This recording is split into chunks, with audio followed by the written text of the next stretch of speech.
الحمد لأهله والصلاة لأهلها أما بعد أعوذ بالله من الشيطان الرجيم بسم الله الرحمن الرحيم إن الدين عند الله الإسلام صدق الله مولانا العظيم وبلغنا رسوله النبي الأمين المكين الكريم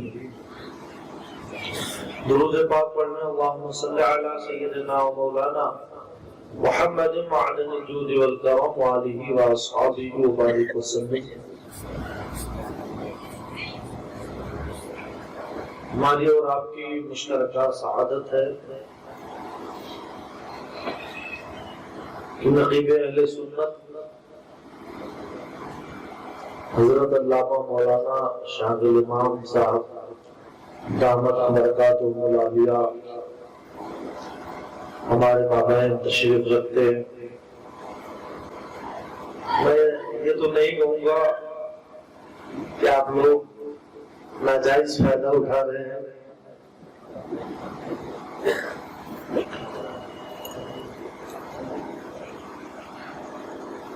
اس وقت ماشاءاللہ حضرت ہندوستان کے طول و عرض میں اڑ رہے ہیں،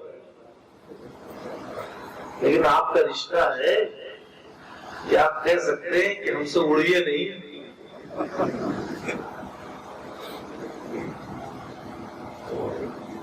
اور اڑے گی نہیں، اس لیے کہ ڈور تو آپ ہی کے ہاتھ میں ہے۔ ایئرپورٹ ہی ہے تو ہنسی مذاق سے پرے محفل تو ویسے کوئی بھی چھوٹی نہیں ہوتی ہے، لیکن حضرت بڑے بڑے جلسوں میں کانفرنسوں میں نقابت بھی ہوتی ہے اور خطابت بھی ہوتی ہے، اور معیاری نقابت، یقین مانیے معیاری نقابت، ورنہ تو ہم لوگوں کے کان بہرے ہونے لگتے ہیں۔ یا تو یہی دعا کرتے ہیں کہ جو علم اور جو شاعری کی بحریں ہیں اللہ پہلے ہی دماغ لے لے سنیں، اور یا اگر دماغ اللہ نے باقی رکھا ہے تو کم سے کم کوئی صاحب طرز نقیب ہو جو ایسا موضوع شعر پڑے جو بحروں پہ اترے۔ تو بڑے روایت شنم بھی ہیں، عام نقابت سے ہٹ کر کے گفتگو آپ فرماتے ہیں، اور دونوں میدان میں تو شہباز ہیں، نقابت کے بھی اور خطابت کے بھی، اور دونوں پہ میں فضیلت دوں گا اخلاق۔ یہ نہیں کہ سسرال میں ہیں تو بہت پیار سے ملتے، جس سے بھی ملتے جہاں بھی ملتے ہیں ماشاءاللہ اپنے اخلاق کا پسندیدہ بنا لیتے ہیں۔ اللہ تعالیٰ زور بیان، زور قلم اور زور اخلاق اور زیادہ فرما دے۔ درود پاک پڑھنے اللہم صلی علی سیدنا و مولانا محمد معدن الجود والکرم وآلہ واصحابہ وبارک وسلم۔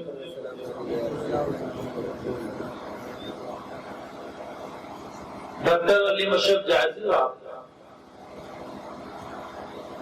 جنہوں نے لیبیا یونیورسٹی سے پڑھائی کی ہے اور پھر علی گڑھ مسلم یونیورسٹی سے پی ایچ ڈی کی ہے، حیدرآباد میں ہیں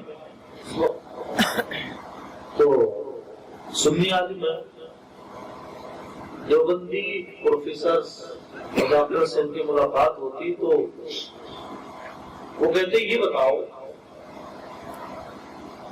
علی مشرف آپ کو کیسا لگتا ہے کہ آپ ہی لوگ حق پر ہو؟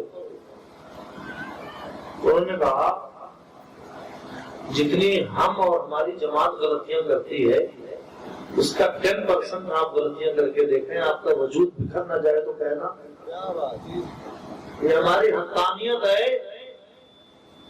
کہ ہم سیسا پلائی ہوئی دیوار کی طرح آج بھی اپنا وجود بچانے میں اور سواد اعظم کہلانے میں کامیاب ہیں، کیونکہ ہمارا عقیدہ جو ہے وہ اسلاف کا عقیدہ ہے، ہمارا طریقہ یہ اسلاف کا طریقہ ہے۔ بریلی شریف کہ جب امام احمد رضا نہیں تھے تب بھی ہم تھے، وہ تھے تب بھی ہیں، سمجھ گئے؟ یہ تو دوسروں کا دیا ہوا ٹائٹل ہے بریلوی. جیسے کوئی شیر کو بکری کہنے لگے تو بھائی اس کا ٹائٹل ہے، گھاس کھلانے پہنچ جائے کسی دن پتہ چل جائے.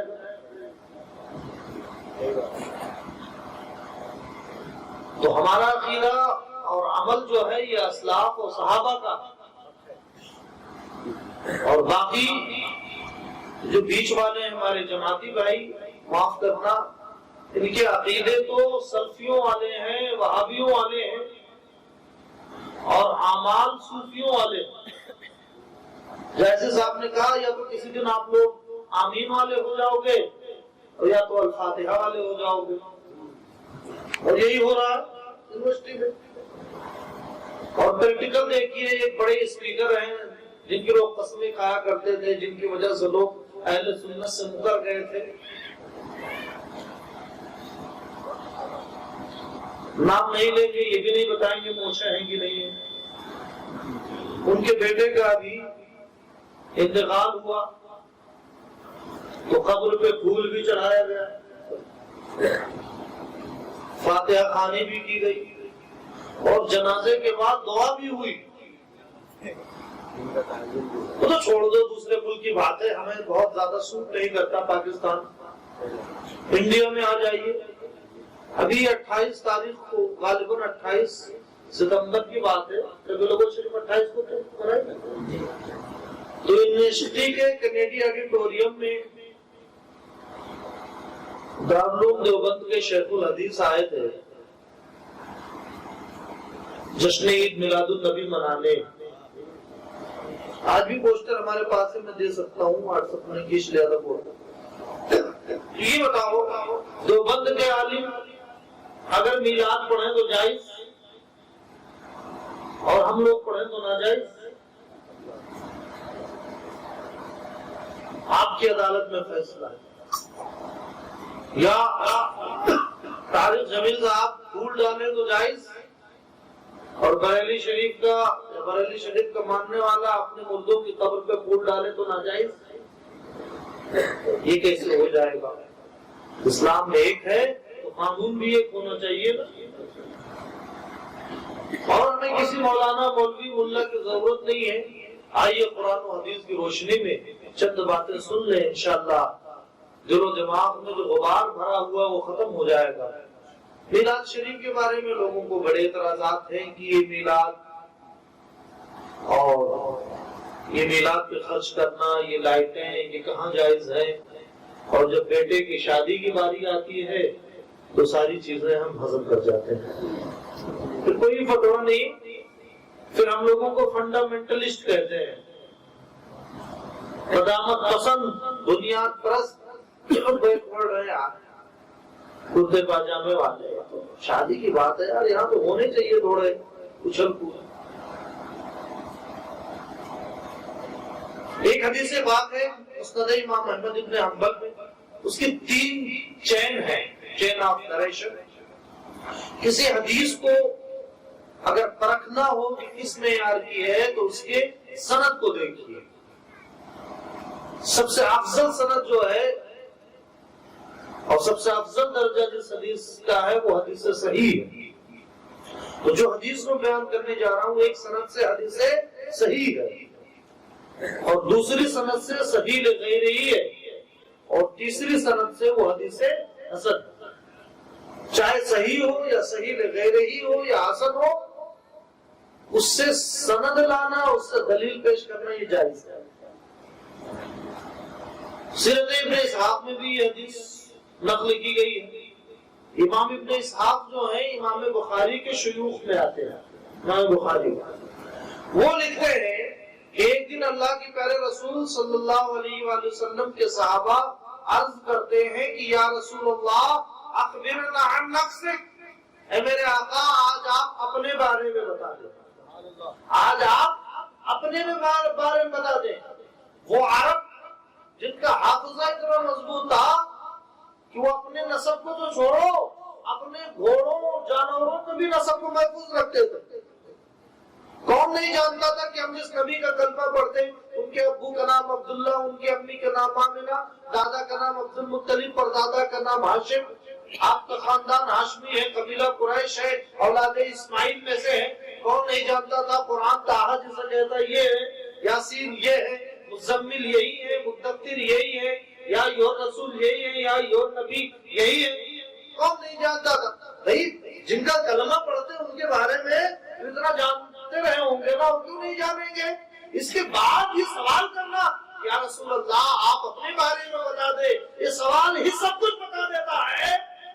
یہ صحابہ اپنے سوال کے ذریعہ سے بتانا چاہتے تھے یا رسول اللہ ہم آپ کے بارے میں جو کچھ بھی جانتے ہیں ابھی بہت تھوڑا ہے، یا رسول اللہ تجھی سے دی گئی۔ میرے آقا آپ ہماری معرفت، ہماری پہچان ہمارے علم سے بڑھ کر کے بھی کوئی چیز نہیں۔ میرے آقا علیہ الصلوۃ والسلام نے ان کی اس پٹیشن کو، ان کی اس عرضی کو ایکسپٹ کیا، لیا، اور جب جواب دینا شروع کیا سبحان اللہ تو لفظ لفظ میلاد مصطفیٰ بنتا چلا گیا۔ میرے آقا فرماتے ہیں لوگ آج میلاد میں جھگڑ رہے ہیں، حضور جب اپنے آپ کو بتانے پہ آتے ہیں تو اپنی پیدائش سے بھی ہزاروں سال پہلے کی باتیں بتا رہے ہیں۔ آقا فرماتے ہیں انا دعوت ابراہیم، اے میرے صحابہ میرے بارے میں جاننا چاہتے ہو تو سن لو، میں ہی ابراہیم کی دعا کا نتیجہ ہوں۔ ابراہیم کی دعا کب کس پس منظر میں ہوئی؟ آئیے قرآن سے پوچھیں، قرآن میں حکم ہے، ارشاد ربانی ہے وَاحِدْنَا إِلَىٰ إِبْرَاهِيمَ وَإِسْمَاعِيلَ أَن طَهِّرَ بَيْتِيَ لِلطَّائِفِينَ وَالْعَاكِفِينَ وَالرُّكَّعِ السُّجُودِ، کہ ہم نے ابراہیم اور اسماعیل کو حکم دیا کہ خانہ کعبہ کی تعمیر کریں۔ میں مفہوم بتا رہا ہوں، ترجمہ نہیں۔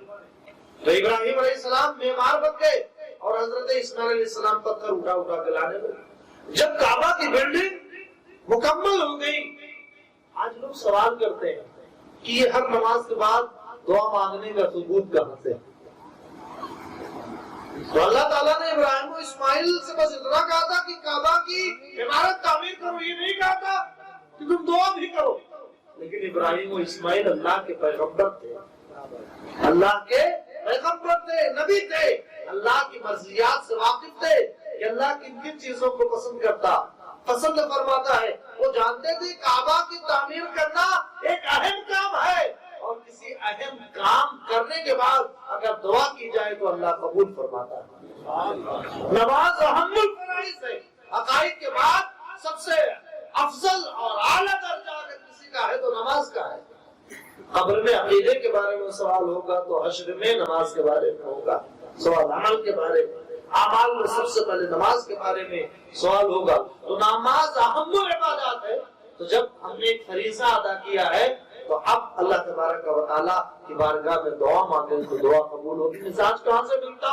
اشارت النص کے طریقے پہ قرآن سے ملتا ہے۔ تو بہرحال جب کعبہ کی تعمیر مکمل ہو گئی تو ابراہیم و اسماعیل نے ہاتھوں کو بلند کر دیا اور دعا کرتے ہیں۔ ان کی دعا کلام پاک میں محفوظ ہے، کہتے ہیں ربنا وابعث فیہم رسولا منہم یتلو علیہم آیاتک ویعلمہم الکتاب والحکمہ ویزکیہم۔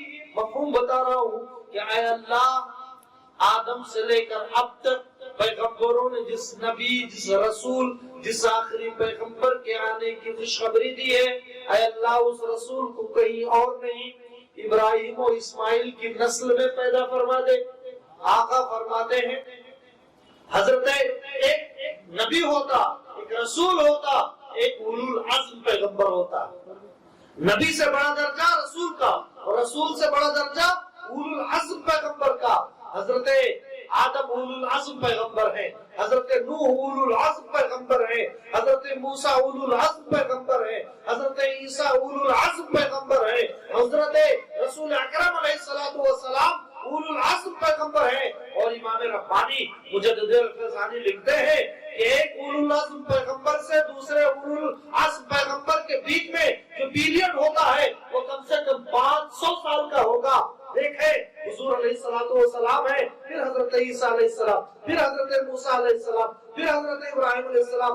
تو اس پیمانے کی روشنی